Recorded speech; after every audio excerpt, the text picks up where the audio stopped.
नमस्कार दोस्तों, बहुत बहुत स्वागत है आपका मेरे YouTube channel aim of success study point में।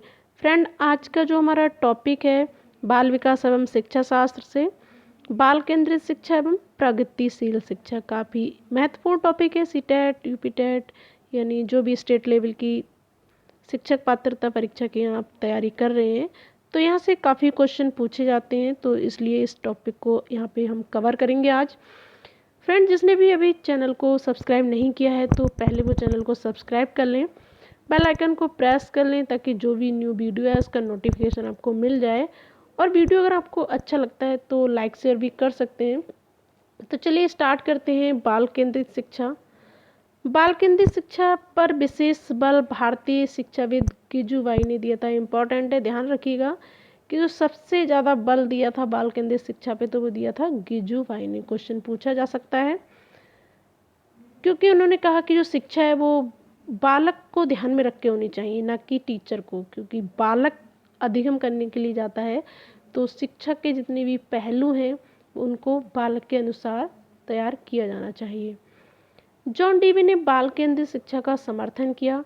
जॉन डीवी द्वारा समर्थित लैब विद्यालय यानी प्रगतिशील शिक्षा का जो सिद्धांत दिया, प्रगतिशील विद्यालय का उदाहरण है शिक्षा मनोवैज्ञानिक में थॉर्नडाइक का भी महत्वपूर्ण योगदान रहा।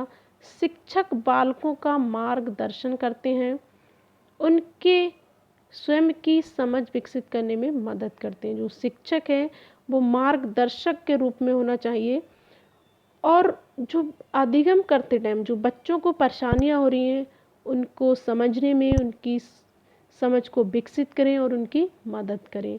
कुछ महत्वपूर्ण पॉइंट हैं बाल केंद्रित शिक्षा को लेके, इन पे भी नज़र डालते हैं। शिक्षा का केंद्र बिंदु बालक होता है। इम्पॉर्टेंट है क्योंकि जब शिक्षा बाल केंद्रित होगी तो बाल केंद्रित शिक्षा में शिक्षा का जो केंद्र बिंदु है उसे किसे माना है? बालक को। बालक की सूचियों, प्रवृत्तियों तथा क्षमताओं को ध्यान में रखना चाहिए। अधिगम के समय जब अधिगम चल रहा है तो उस टाइम बच्चों की सूचियों, प्रवृत्तियों तथा क्षमताओं की बच्चा किस हद तक, कहाँ तक कवर कर सकता है।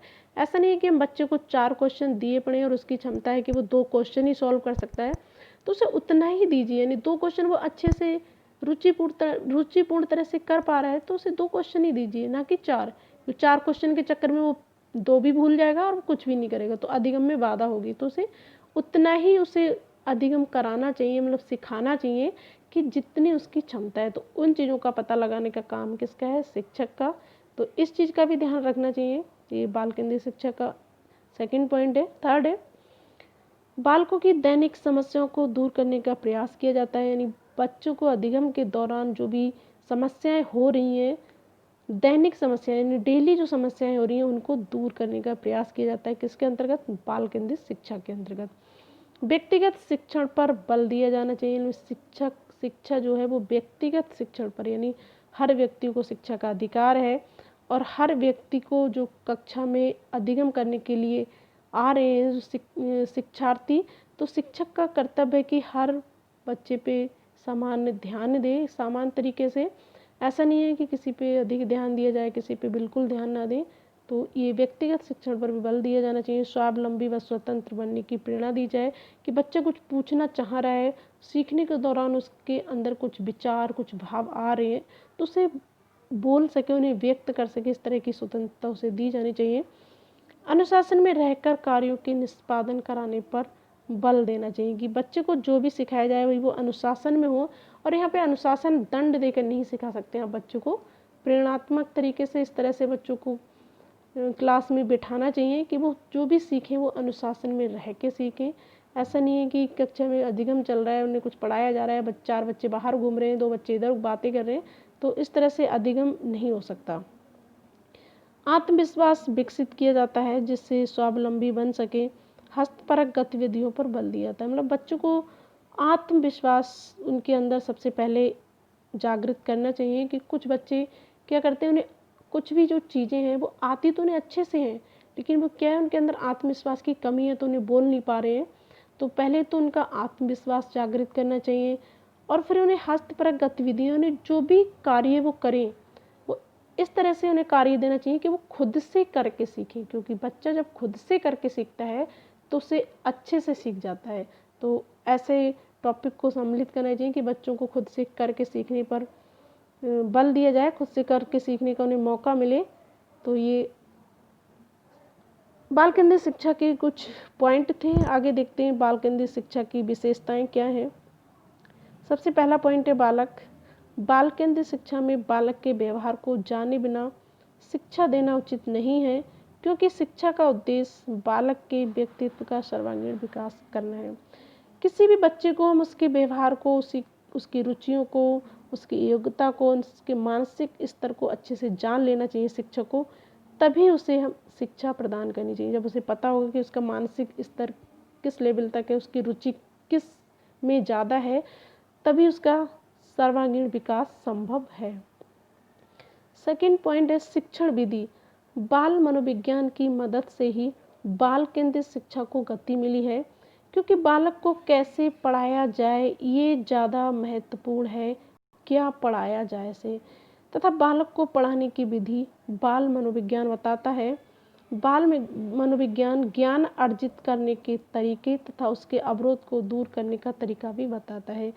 यहाँ पे एक महत्वपूर्ण पॉइंट है कि कैसे पढ़ाया जाए, ये ज़्यादा महत्वपूर्ण है क्या पढ़ाया जाए, क्योंकि बुक में बहुत सारे टॉपिक हैं पढ़ाने के लिए तो, बट कैसे पढ़ाया जाए ये महत्वपूर्ण है। इस बात को शिक्षक को ध्यान में रखना होना चाहिए कि जो भी पढ़ाए वो इस तरह से सम्मिलित किया जाए कि इजी वे में और रुचिपूर्ण तरह से, कि रुचि भी आए बच्चों को अच्छे से सीखने में, उन्हें इंटरेस्ट आए और इजी तरह से वो उसे सीख भी लें। उन्हें उस पर ज़्यादा इस तरह से दंड दे के सिखा नहीं सकते, उन्हें ज़्यादा बल ना देना पड़े, अच्छे से उन्हें सिखाया जा सके, ऐसे तरीक़ों को ध्यान में रख के शिक्षा प्रदान की जानी चाहिए। थर्ड है पाठ्यक्रम हमेशा विद्यार्थी और समाज की आवश्यकताओं को ध्यान में रखकर बनाना चाहिए तथा उन आवश्यकताओं के बीच सामंजस्य बनाने वाला हो। जो भी पाठ्यक्रम है वो समाज की आवश्यकताओं को ध्यान में रख के बनाना चाहिए कि समाज परिस्थितियों के अनुकूल, कि आज की जो परिस्थितियां हैं समाज में वो किस तरह की हैं, इस तरह के पाठ्यक्रम को सम्मिलित किया जाना चाहिए और जिससे विद्यार्थी प्रतिदिन के अनुभव प्राप्त कर सकें और आगे फ्यूचर में उन्हें उससे फ़ायदा भी हो। तो इस तरह का पाठ्यक्रम होना चाहिए। नेक्स्ट है प्रबंधन व अनुशासन। कक्षा का विद्यार्थी में अनुशासन बनाए रखना आवश्यक है, क्योंकि बिना अनुशासन के उचित प्रबंधन संभव नहीं है। अनुशासन एक प्रकार से ये दिखाता है कि बालकों पर शिक्षक का कैसा नियंत्रण है। नियंत्रण का मतलब ये नहीं है कि दबाव पर आधारित नहीं, बल्कि प्रेरणा पर आधारित होना चाहिए। अनुशासन में रह के हमें बच्चों को सारी चीज़ें सिखानी है और अनुशासन का मतलब मैंने पहले भी बताया कि बच्चों को आप पनिशमेंट दे के कुछ नहीं सिखा सकते, पनिशमेंट दे के अनुशासन कक्षा में नहीं बना सकते। अनुशासन इस तरह से होना चाहिए प्रेरणा पर आधारित, क्योंकि इससे पता चलता है कि शिक्षक किस हद तक बच्चों पर नियंत्रण कर सकता है। क्योंकि बच्चों को इस तरह से आप मोटिवेट करेंगे तो वो उस टॉपिक को सीखने में इंटरेस्ट लेंगे, तो उसमें बिजी रहेंगे, तो ऑटोमेटिक अनुशासन बना रहेगा कक्षा में। अगर आप उसे उनमें रुचि नहीं आएगी, उन्हें उस टॉपिक में रुचि नहीं है, आप उसे पढ़ाए जा रहे हैं तो बच्चे बोर होंगे, तो वहाँ पे अनुशासन नहीं हो सकता। तो इस तरह से उन्हें प्रेरणात्मक तरीके से उन्हें उसमें रुचि पैदा करके वहाँ पे अनुशासन को बनाए रखा जा सकता है। नेक्स्ट है मूल्यांकन व परीक्षण। शिक्षण के बाद शिक्षक बालकों के द्वारा की गई क्रियाओं का परीक्षण करता है, जिससे बालक के निष्पादन का पता चल सके। जब तक सीखी गई क्रिया का निष्पादन नहीं होगा तब तक सीखी गई क्रिया का कोई महत्व नहीं रह जाएगा। बाल केंद्रित शिक्षा प्रणाली में सतत व व्यापक मूल्यांकन पर जोर दिया गया है। इसमें बालकों को उचित मूल्यांकन हो सके तथा इसमें विद्यार्थी के विकास के सभी पक्ष समाहित हैं। यहाँ पे मूल्यांकन और परीक्षण का मतलब है कि बच्चे ने कितना सीखा और कहाँ पे उसने कमियां की हैं, तो इसके लिए उसका मूल्यांकन होना चाहिए, मतलब परीक्षण होना चाहिए। तो ये कौन करेगा? ये शिक्षक करेगा।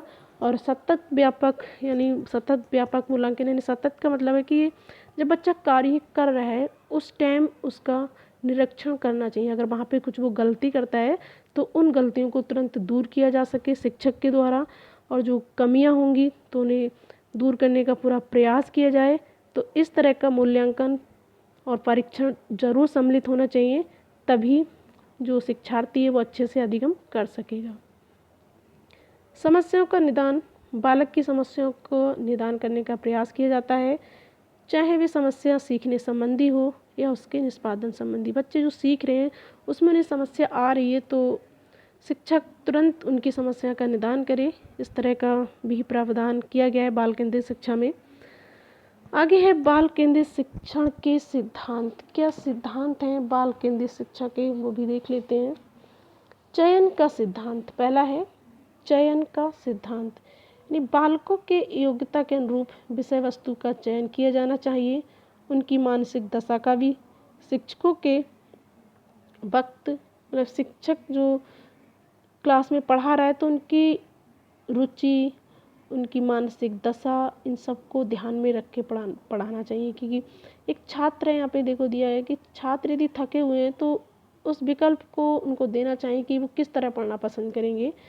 बाल केंद्रित शिक्षा के अंतर्गत पाठ्यक्रम लचीला, वातावरण के अनुसार, ज्ञान पर आधारित, रुचि के अनुसार, राष्ट्रीय भावनाओं को विकसित करने वाला, बालक के मानसिक स्तर के अनुरूप, व्यक्तिगत विभिन्नता को ध्यान में रखकर बनाया जाना चाहिए। जो चयन किया जाए विषय वस्तु का, जो पाठ्यक्रम में विषय वस्तु शामिल किए गए, जो टॉपिक शामिल किए गए, तो इस तरह से होने चाहिए कि वह उसमें जो कक्षा है उसमें सभी तरह के बच्चे होंगे। मानसिक बुद्धि, कुछ बच्चे ऐसे होंगे जिसकी बुद्धि लब्धि कम भी होगी, कुछ बच्चे ऐसे होंगे जो इंटेलिजेंट भी होंगे, तो उन सबको ध्यान में रख के विषय वस्तु का चयन करने चाहिए। अगर बच्चे की बुद्धि लब्धि कम है, वो देर से सीख रहा है, उसे वहाँ पे समस्याएं ज़्यादा हो रही है, तो उसे उस तरह से पढ़ाना चाहिए कि वो उसे ऐसे सिखाना चाहिए कि वो उन चीज़ों को कवर कर सके। जिस ज़्यादा इंटेलिजेंट है तो उसे इस तरह के क्वेश्चन देने चाहिए वो उस हिसाब से कर सके। उसे ज़्यादा सिलेबस के अकॉर्डिंग थोड़ा सा देना चाहिए, जो कि पाठ्यक्रम उसे लचीला होना चाहिए, क्योंकि बच्चे के अनुसार उसमें थोड़ा बहुत चेंज किया जा सके। तो और उसकी रुचि की, बच्चा पढ़ते पढ़ते बोर हो गया है तो ज़रूरी नहीं उसे हर समय पढ़ाया जाए, उसे उसको खेल खेल में भी बहुत कुछ सिखाया जा सकता है। कि भाई जीके की क्लास है, बच्चा थक गया है 5th-6th पीरियड पढ़ते पढ़ते, तो क्यों जीके से रटाने में लगे, थोड़ा सा कंपटीशन करा दीजिए। क्विज टाइप की क्लास में बच्चों को थोड़ा इंटरेस्ट भी आएगा, गेम जैसा भी हो जाएगा और उससे सीख भी सकेंगे। तो इस तरह से लचीलापन ला के उसमें बच्चों की कब किस चीज़ की बच्चों को ज़रूरत है, कहाँ पर वो रुचि ले रहे हैं, तो इस चीज़ का भी विशेष ध्यान रखना चाहिए। प्रेरणा का सिद्धांत, बालकों में नैतिकता, नाटक, महापुरुषों की जीवनी, वैज्ञानिकों के उदाहरण देकर उन्हें प्रेरित किया जा सकता है। क्योंकि बच्चे काफ़ी कुछ नहीं जानते हैं, छोटे बच्चे होते हैं, तो वो पढ़ते पढ़ते बोर हो जाते हैं, उन्हें नहीं समझ में आता कि हमें आगे क्या करना है। तो उन्हें थोड़ा सा उन्हें प्रेरणा देनी चाहिए, मोटिवेट करना चाहिए, ताकि वो उस चीज़ में इंटरेस्ट ले सकें। तो हम कैसे कर सकते हैं, जो महापुरुष हैं उनकी जीवनी सुना के, वैज्ञानिकों को उदाहरण दे के, नैतिकता की कहानियाँ सुना के, नाटक के माध्यम से, विभिन्न प्रकार के इस तरह के साधन हैं जिनसे हम बच्चों को बता के उन्हें प्रेरित कर सकते हैं। फिर उससे क्या होगा, वो उसमें इंटरेस्ट लेंगे और सीखने की जो प्रवृत्ति उनके अंदर जागृत होगी।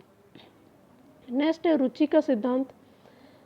बालकों के शिक्षण उनकी रुचि के अनुसार मिलेगा तो वो न सिर्फ जल्दी सीख पाएंगे बल्कि उसमें उनके आगे बढ़ने की प्रेरणा भी मिलेगी। यानी बच्चों को जब हम जो भी सिखाएंगे उसमें वो इंटरेस्ट ले रहे हैं, तो उससे क्या होगा, जब इंटरेस्ट लेंगे तो उसे सीखेंगे भी वो जल्दी से, और क्या होगा, उन्हें आगे बढ़ने की भी प्रेरणा मिलेगी। फिर उसे लगेगा कि हाँ, मुझे इसे मैं जो ये टॉपिक मैं कवर कर लूँ, फिर मुझे दूसरा टॉपिक स्टार्ट करना है, तो मुझे इंटरेस्ट लेगा, तो इससे बच्चे के आगे बढ़ने की संभावना ज़्यादा होगी, वो आगे उसे आगे और सीखने की प्रेरणा मिलेगी। तो इस चीज़ का भी ध्यान रखना चाहिए कि बच्चे को जो भी पढ़ाया जाए, शिक्षण मतलब जो भी पाठ्यक्रम है, जो भी उसे अधिगम कराया जा रहा है, तो उसमें उसका रुचि लेना, इंटरेस्ट लेना ज़रूरी है। जब तक वो रुचिपूर्ण तरीके से काम नहीं करेगा, नहीं सीखेगा, तब तक वो आगे और भी पढ़ने के लिए और भी अधिगम के लिए मोटिवेट नहीं होगा, आगे कुछ सीखने के लिए मोटिवेट नहीं हो सकता। जब तक उसे पुरानी चीज़ों में रुचि नहीं आ रही, कि पहले ही कुछ नहीं कर पा रहा है वो, और उसे तुम नई नई चीज़ें ला के दो, फिर वो और बोर हो जाएगा। पहले जो कुछ उसे सिखाया जा रहा है उसमें उसे इंटरेस्ट ज़्यादा आना चाहिए। जब उसे सीखेगा तो उसे लगेगा हाँ, मुझे कुछ और भी करना है, आगे का इसे मैं कंप्लीट कर लूँ तो आगे का मुझे करना है, तो इससे फिर वो आगे भी बढ़ने की उसे प्रेरणा मिलेगी और रुचि भी आएगी उसे। लोकतांत्रिक सिद्धांत, शिक्षक के लिए सभी छात्र बराबर हैं, इसलिए सभी छात्रों को साथ लेकर चलना चाहिए। तथा सब पर ध्यान बराबर देना चाहिए। कभी भी प्रश्न पूछने, उत्तर देने या समझाने में कोई भेदभाव नहीं करना चाहिए। यह लोकतांत्रिक सिद्धांत का मतलब है कि एक कक्षा में डिफरेंट तरह के छात्र होते हैं, अलग अलग तरह के छात्र होते हैं। कुछ बहुत इंटेलिजेंट होते हैं, कुछ कम इंटेलिजेंट होते हैं, कुछ बहुत ज़्यादा डल होते हैं, बहुत देर से सीखते हैं। तो ऐसा नहीं है कि छात्र एक बच्चे पे ज़्यादा ध्यान दे रहा है, जो अच्छा बच्चा है उस पर ध्यान दिए जा रहे हैं, उससे क्वेश्चन पूछे जा रहे हैं, उससे आंसर मतलब बुक किए जा रहा है, और जो बच्चे को कुछ नहीं आ रहा है आप उसे मौका ही नहीं देने। सब बच्चों को बराबर टाइम देना चाहिए। कि इंटेलिजेंट है वो तो कर ही लेगा, जो थोड़ा देर से सीखता है उसे भी मौका देना चाहिए, उसको भी टाइम देना चाहिए, मतलब उसे भी बताना चाहिए और उससे भी कहना चाहिए कि तुम भी प्रश्न पूछो। इस तरह से उसे प्रोत्साहित करना चाहिए, क्योंकि सभी बच्चे बराबर हैं, किसी के साथ भेदभाव नहीं करना चाहिए। क्योंकि हर बच्चा सीखना चाहता है, कोई देर से, किसी में अधिगम हो रहा है, किसी में तेज़ी से हो रहा है। तो शिक्षक को इस बात पे ध्यान रखना चाहिए।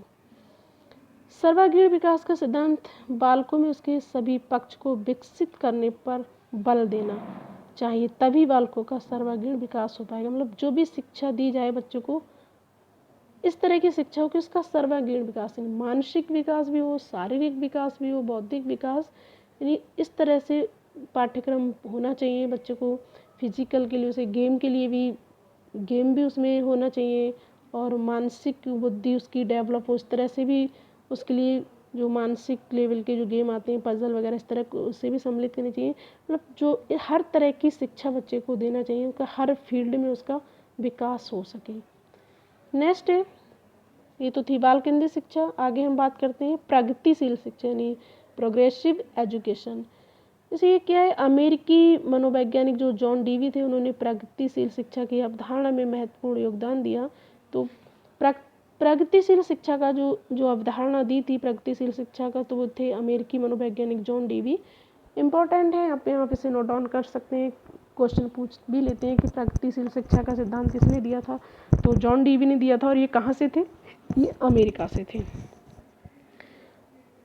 इधर है कि उनका मानना था कि शिक्षा का एकमात्र उद्देश्य है बालक की शक्तियों का विकास, और बालक की शक्तियों का विकास तभी हो सकता है जब शिक्षण उनके क्षमताओं के अनुरूप प्रयोग में लाया जाए। प्रगतिशील शिक्षा के अंतर्गत समस्या विधि, क्रियात्मक विधि, प्रोजेक्ट विधि आदि का प्रयोग किया जाता है। इसमें समस्या समाधान और आलोचनात्मक चिंतन पर बल दिया जाता है, ताकि उचित व तर्कपूर्ण निर्णय ले सके। जो प्रगतिशील शिक्षा है वो उन्होंने कहा कि शिक्षा इस तरह से हो कि बच्चों की शक्तियों का ध्यान रखा जाए। बालक की शक्तियों का विकास तभी होगा जब उसे शिक्षा उसके अनुरूप मिलेगी। कैसे, समस्यात्मक विधि, क्योंकि उसमें जो समस्याएं हैं उसे सॉल्व करने की भी उसे विधि आनी चाहिए। क्रियात्मक, उसे करके देखना चाहिए। प्रोजेक्ट विधि, उसे प्रोजेक्ट वर्क देना चाहिए, ग्रुप में करके देने का, मतलब ग्रुप में बैठ के काम करने का उसे प्रोजेक्ट देना चाहिए। समस्या समाधान, आलोचना, चिंतन करे उस टॉपिक के बारे में। तो इस पे उन्होंने बल दिया। प्रगतिशील शिक्षा का महत्व क्या है, इस पे जानते हैं।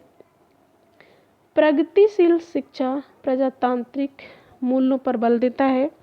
प्रगतिशील शिक्षा की अवधारणा है कि शिक्षा बालक के लिए है, बालक शिक्षा के लिए नहीं, अर्थात बालक महत्वपूर्ण है। उन्होंने कहा भाई शिक्षा जो है वो बालक के लिए है, अर्थात बालक को महत्वपूर्ण माना। बालक शिक्षा के लिए नहीं बना है, शिक्षा बालक के लिए बनी है। तो शिक्षा को लचीला बनाया जाना चाहिए, उसको उसके अनुरूप ढाला जाना चाहिए जो बच्चा सीखना चाहता है। मतलब बालक को महत्वपूर्ण माना है इन्होंने, किसने, जॉन डीवी ने। शिक्षक को भी महत्वपूर्ण स्थान दिया गया, क्योंकि उसके सहयोग के बिना शिक्षा नहीं दी जा सकती। वह ध्रुव की तरह काम करता है तथा बालकों की शिक्षा के लिए उचित वातावरण तैयार करता है। बाल केंद्रीय शिक्षा में बालक को ही महत्वपूर्ण माना, लेकिन जॉन डीवी ने कहा कि भी शिक्षक भी महत्वपूर्ण है, क्योंकि जब तक शिक्षक नहीं होगा, वो ध्रुव है, क्योंकि ध्रुव मतलब वो चारों दिशाओं में दिखाएगा प्रकाश, सुने, वो उचित वातावरण के लिए तैयार करेगा। तो वो कौन करेगा, शिक्षक करेगा। तो शिक्षक भी महत्वपूर्ण है, उसके बिना शिक्षा संभव नहीं है।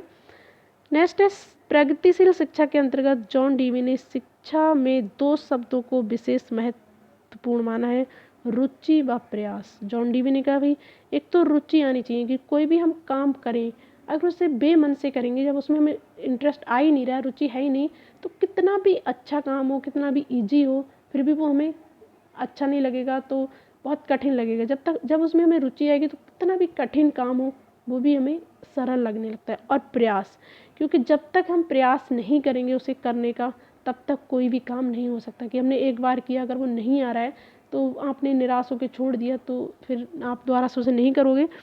जब हमें उसे में रुचि आएगी और उसे हम बार बार करने का प्रयास करेंगे, तो कितना भी कठिन काम होगा तो वो एक दिन हमें सफलता ज़रूर मिल जाएगी। तो ये कहा उन्होंने, इन 2 शब्दों को महत्वपूर्ण माना। किसने? जॉन डीवी ने, प्रगतिशील शिक्षा में।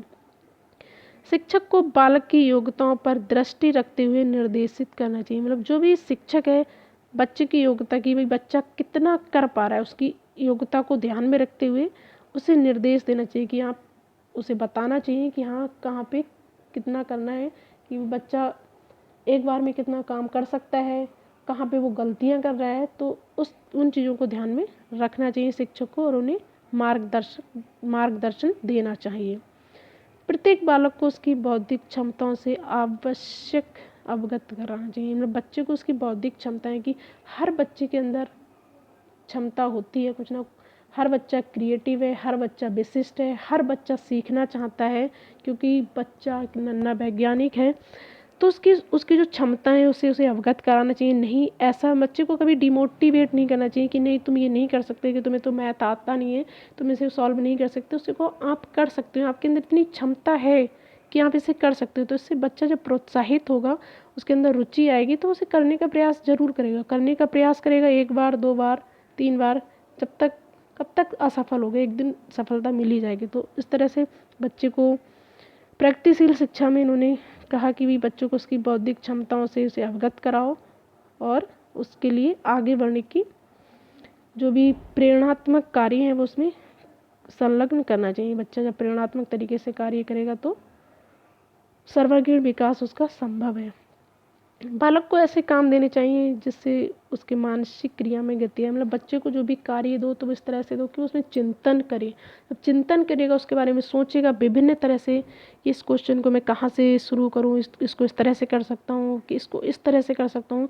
इस तरह की जब समस्या वाले क्वेश्चन होंगे तो उसे मानसिक लेवल पे उसकी जो क्रिया शक्ति है वो बढ़ेगी, क्योंकि जब उसकी सोचने की, तर्क करने की क्षमता बढ़ेगी तो मानसिक क्रिया उस क्रियाशील होगा, मानसिक गति उसकी बढ़ेगी। तो ऐसे काम उसे देने चाहिए। प्रगतिशील कक्षा में शिक्षक को समाज का सेवक कहा गया। मतलब प्रगतिशील शिक्षा में कहा गया कि शिक्षक जो है वो समाज का सेवक है। एक सेवक के रूप में, एक मार्गदर्शक के रूप में कार्य कर रहा है, क्योंकि वो जब तक शिक्षक नहीं होगा, वो ध्रुव है, तक शिक्षक नहीं होगा तब तक शिक्षार्थी सीख भी नहीं सकते। प्रगतिशील शिक्षा के अनुरूप ही शिक्षा को अनिवार्य व सार्वभौमिक बनाया जा सकता है। उन्होंने कहा कि इस प्रगतिशील शिक्षा के अंतर्गत ही अनिवार्य, मतलब शिक्षा सबका हक है, अनिवार्य है, सार्वभौमिक है, सभी जगह शिक्षा का महत्व बढ़ाया जा सकता है।